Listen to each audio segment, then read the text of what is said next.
Assalamu alaikum. How you all? Hope you all are fit and fine. I'm also fine by the grace of Almighty Allah. Thank you so much for joining with me. This is Ashraful Islam, the founder and chief instructor of Easy Way to Learn Speak English. আপনারা সবাই কেমন আছেন? আশা করি সবাই ভালো আছেন। আমিও ভালো আছি আলহামদুলিল্লাহ। আপনারা যারা আমার সাথে যুক্ত হয়েছেন সবাইকে অসংখ্য ধন্যবাদ। আজকে আমরা শিখব ইংরেজিতে অনর্গল কথা বলতে যেই গুরুত্বপূর্ণ স্ট্রাকচারস বা রুলস আমাদের জানা প্রয়োজন, এরকম গুরুত্বপূর্ণ কয়েকটি স্ট্রাকচার জানব। আর আমরা পর্যায়ক্রমে ইংরেজিতে কথা বলার ৬৬টা রুলস বা স্ট্রাকচার জানব, যার মাধ্যমে আমরা দৈনন্দিন জীবনে খুব সহজেই কথা বলতে পারবো। আজকে আমরা যে কয়টা শেষ করতে পারবো আমরা চেষ্টা করব সেগুলো ভালোভাবে বোঝার জন্য, এবং পরবর্তীতে সেটা অবশ্যই আমরা প্র্যাকটিস করব। আমাদের স্পিকিং ক্লাবে সেটা প্র্যাকটিস করব, আমরা ক্লাস করব। ক্লাসের পাশাপাশি কোনো কিছু বুঝতে অসুবিধা হলে সেটা রেকর্ড ক্লাস দেখব। তাছাড়াও আমরা স্পিকিং ক্লাবে প্র্যাকটিস করব, যার মাধ্যমে ইনশাল্লাহ আমরা খুব সহজেই ইংরেজিতে কথা বলে শিখতে পারবো ইনশাল্লাহ। সো কথা না বাড়িয়ে আমাদের ক্লাসটা শুরু করি। প্রথম যে স্ট্রাকচার আপনারা দেখতে পাচ্ছেন, নাম্বার 1, কোনো কিছু প্রয়োজন বোঝাতে। কোনো কিছু প্রয়োজন বোঝাতে আমরা নিড টু এর ব্যবহার করি। কোনো কাজ করার প্রয়োজনের ক্ষেত্রে আমরা নিড টু ব্যবহার করব, আর কোনো ব্যক্তি বা বস্তু প্রয়োজনের ক্ষেত্রে আমরা জাস্ট নিড ব্যবহার করব।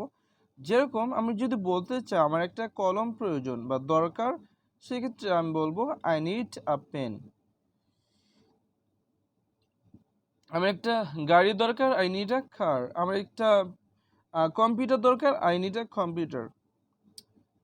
সো কোনো ব্যক্তি বা বস্তুকে প্রয়োজন, সেক্ষেত্রে আমরা জাস্ট নিড ব্যবহার করব সাবজেক্টে পরে। আর যখন কোনো কাজ করা প্রয়োজন, সেক্ষেত্রে আমরা সাবজেক্টের পরে নিড টু ব্যবহার করব। Need to plus verb, the present form of the verb. We should use after the preposition of to the present form of the verb. We can't use another verb. So আমরা শুধুমাত্র preposition টুর পরে verb present form ব্যবহার করতে পারি, তাছাড়া অন্য কোনো verb ব্যবহার করতে পারি না। আচ্ছা, আমরা একটি উদাহরণের মাধ্যমে জানি। I need to learn English. আমার ইংরেজি শেখা প্রয়োজন। I need to learn English. আপনারা সবাই এই যে নিড টু দিয়ে একটা করে বাক্য তৈরি করেন, সবাই একটা করে বাক্য তৈরি করেন। আচ্ছা, তারপর হচ্ছে আই নিড টু বাই আ বুক। আমার একটি বই কেনার প্রয়োজন। I need to help him. আমার তাকে সাহায্য করার প্রয়োজন। I need to do the work. আমার কাজটি করার প্রয়োজন। সো আমরা কি জানলাম যে কোনো কিছু প্রয়োজন বা দরকার বোঝাতে আমরা নিড টু ব্যবহার করব, এবং নিড টুর পরে ভার্ব ব্যবহার করব। আপনারা সবাই একটা করে সেন্টেন্স মেক করেন। I need to job, it's wrong sentence. ভাইয়া আই নিড টু জব এটা হবে না, জব হচ্ছে নাউন। নিড টুর পরে ভার্ব ব্যবহার করতে হবে, ভার্বের প্রেজেন্ট ফর্ম ব্যবহার করতে হবে। আই এম গ্রেট, এখানে আই এম গ্রেট কেন বলুন, বুঝলাম না। আচ্ছা, সবাই একটা করে সেন্টেন্স মেকিং করেন। আপনারা কি স্ট্রাকচারটা বুঝতে পারেননি নাকি? আমি সবাইকে বলছি সবাই একটা করে সেন্টেন্স মেকিং করেন। আপনারা কি বুঝতে পেরেছেন? Yes or no? হ্যাঁ, I need to go, I need car, I need a car বললে ভালো হয়, আই নিড কার। ওকে, সবাই একটা করে সেন্টেন্স মেকিং করেন। আচ্ছা,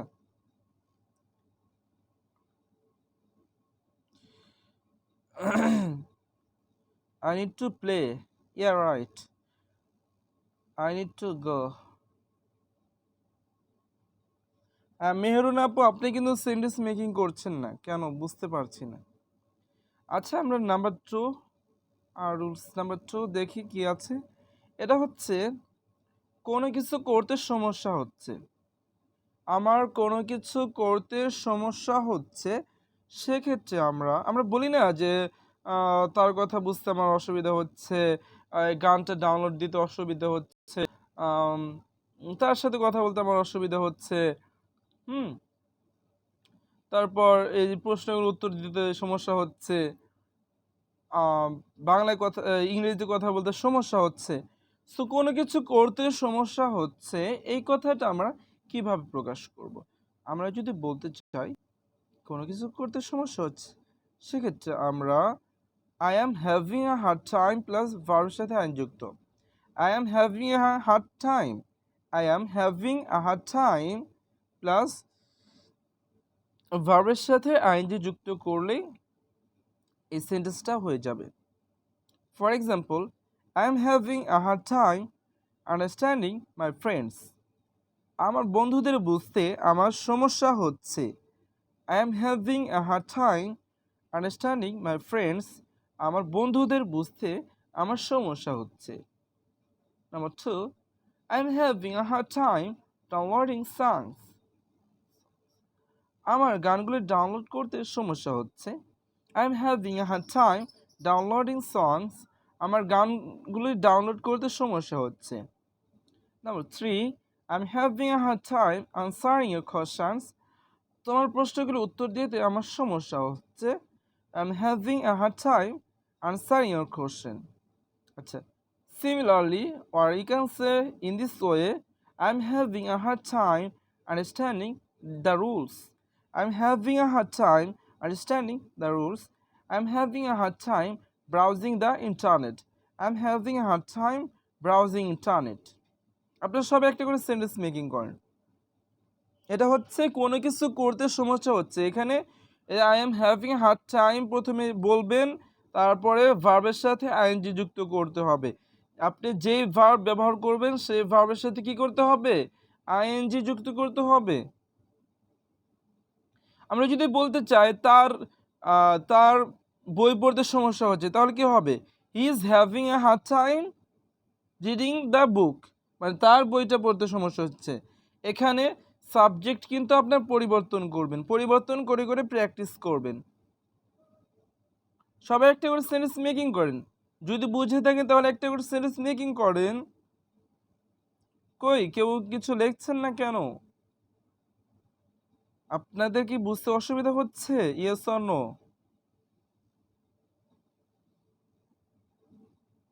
বুঝতে পারতেছেন?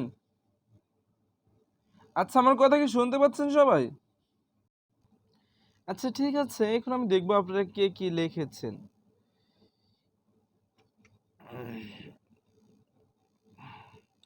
I'm having problem with my sleep. I'm having problem with my sleep এরকম হবে না। বলতে হবে I am having a hard time sleeping. আমার ঘুমাতে সমস্যা হচ্ছে।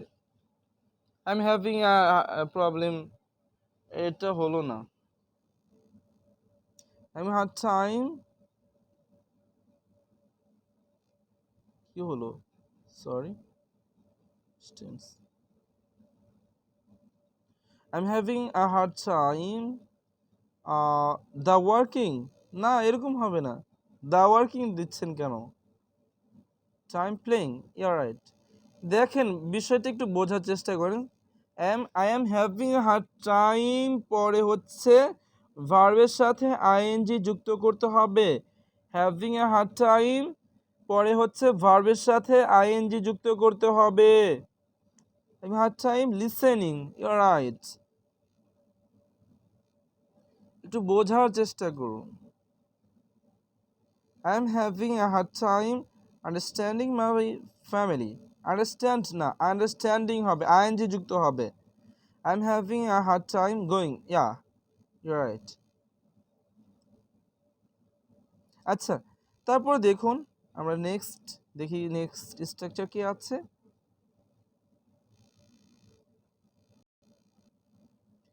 আমরা তো প্রথমে জানলাম টাইম প্লেইং, ইউ রাইট। কোনো কিছু করতে সমস্যা হচ্ছে, এটা আমরা জানলাম। আর এখন আমরা জানবো যে কোনো কিছুতে সমস্যা হচ্ছে, মানে কোনো বস্তুতে সমস্যা হচ্ছে, আপনার মোবাইল ফোনের সমস্যা হচ্ছে, অথবা আপনার কম্পিউটারের সমস্যা হচ্ছে, আপনার মানে কোনো কিছুতে সমস্যা, আপনার বাইকের সমস্যা হয়েছে, তো কোনো কিছুতে সমস্যা হচ্ছে বা হয়েছে, এটা বলবেন কিভাবে? এটা বলতে চাইলে এভাবে বলতে হবে, there is something wrong with plus noun. There is something wrong with plus noun, মানে যেই বস্তুতে সমস্যা হচ্ছে সেটা নাম উল্লেখ করতে হবে। For example, there is something wrong with computer. আমার কম্পিউটার সমস্যা হচ্ছে, with my computer. There is something wrong with my computer. আমার কম্পিউটারের সমস্যা হয়েছে। There is something wrong with my mobile. আমার মোবাইলের সমস্যা হয়েছে। There is something wrong with my mobile. There is something wrong with my certificate. আমার সার্টিফিকেটের সমস্যা হয়েছে। There is something wrong with my certificate. There is something wrong with my television. আমার টেলিভিশনের সমস্যা হয়েছে। There is something wrong with my television. আপনারা সবাই একটা করে সেন্টেন্স মেকিং করেন এটা দিয়ে, মানে কোনো কিছুতে সমস্যা হয়েছে এরকম বোঝাতে। I am having hard time playing, I am having a hard time this moving. ওই হ্যাভিং হার্ড টাইমের পরে ভার্বের সাথে আইন যুক্ত করতে হবে। দ্যার ইজ সামথিং রং হবে, there is something wrong with my book. আমার বইয়ের সমস্যা হয়েছে।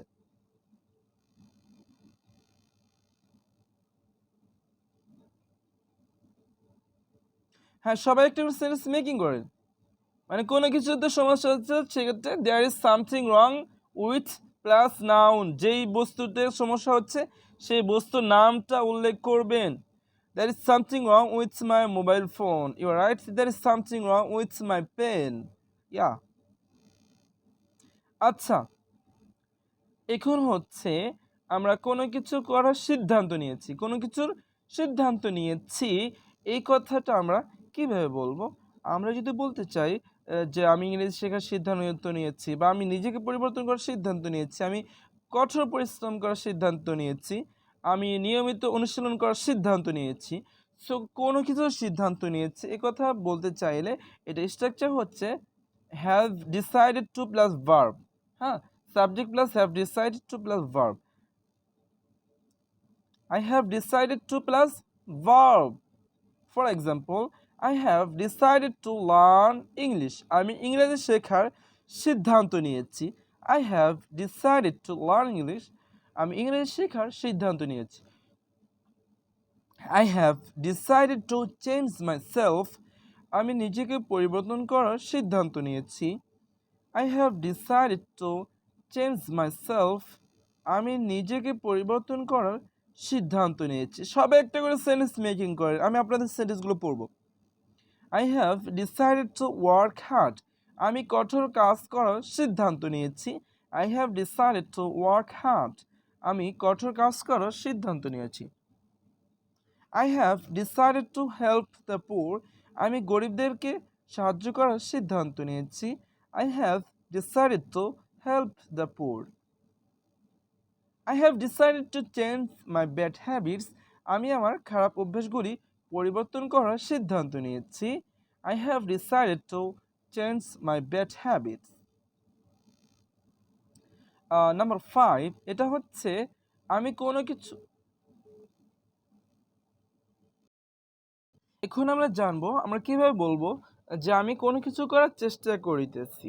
আমি কোনো কিছু করার চেষ্টা করিতেছি, আমি ইংরেজি শিখতে চেষ্টা করছি, বা আমি কিছু করার চেষ্টা করছি, আমি গরিবদেরকে সহযোগিতা করার চেষ্টা করছি, আমি আমার রুম পরিষ্কার করার চেষ্টা করছি, আমি বইটি ভালোভাবে পড়ার চেষ্টা করছি, আমি অনুশীলন করার চেষ্টা করছি।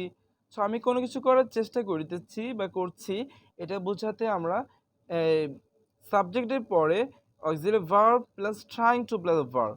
I am trying to plus verb. আমি কোনো কিছু করার চেষ্টা করতেছি, I am trying to plus verb. সে কোনো কিছু করার চেষ্টা করতেছে, he is trying to plus verb. Shamim কোনো কিছু করার চেষ্টা করতেছে, Shamim is trying to plus verb. বুঝতে পারছেন? আশা করি সবাই বুঝতে পারছেন। সো দেখুন, I am trying to learn English. আমি ইংলিশ শিখতে চেষ্টা করিতেছি। I am trying to learn English. আমি ইংলিশ শিখতে চেষ্টা করিতেছি। I am trying to do something. আমি কিছু করার চেষ্টা করিতেছি। আপনারা সবাই একটা করে সেন্টেন্স মেকিং করেন। I am trying to do something. আমি কিছু করার চেষ্টা করিতেছি। I am trying to help the straight children. আমি পথ শিশুদের সাহায্য করতে চেষ্টা করিতেছি। I am trying to help the straight children. আমি পথ শিশুদের সাহায্য করতে চেষ্টা করিতেছি। এইখানে টুর পরে অবশ্যই ভার্ব হবে, জাস্ট ভার্বের প্রেজেন্ট ফর্ম হবে। ভার্বের সাথে আইএনজি যুক্ত করা যাবে না।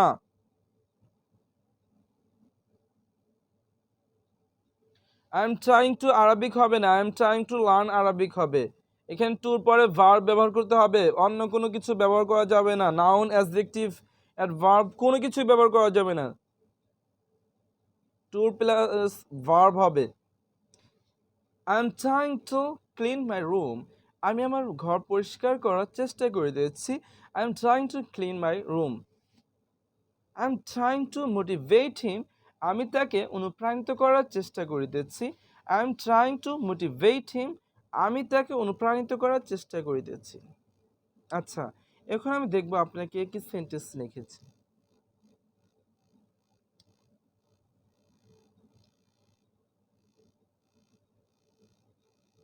I am trying to speaking English হবে না, I am trying to speak English. I am trying to Arabic হবে না, I am trying to learn Arabic বলতে পারেন। I am trying to avoid my bad habits. Okay, আচ্ছা, I am trying to come. I am trying to pass the exam.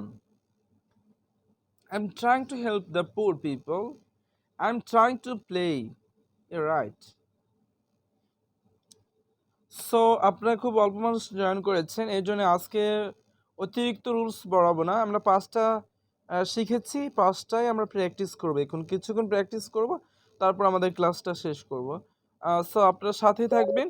আর এখন আমাদের I am trying to math solve হবে না, I am trying to solve the math হবে। I am trying to solve the math হবে। হ্যাঁ, রেজাল্টের বিষয় আমি বলছি, এখন ইউটিউবে ক্লাসটা শেষ করে দিই, তারপর আপনাদের সাথে কিছুক্ষণ কথা বলবো এবং আপনাদেরকে প্র্যাকটিস করাবো। সো এতক্ষণ যারা ইউটিউব থেকে দেখলেন, সবাইকে অসংখ্য ধন্যবাদ আমার সাথে যুক্ত হওয়ার জন্য, আমার ক্লাসটা দেখার জন্য। সো ভালো লাগলে ক্লাসটা শেয়ার করবেন এবং লাইক কমেন্ট করবেন। আসসালামু আলাইকুম রহমতুল্লাহ।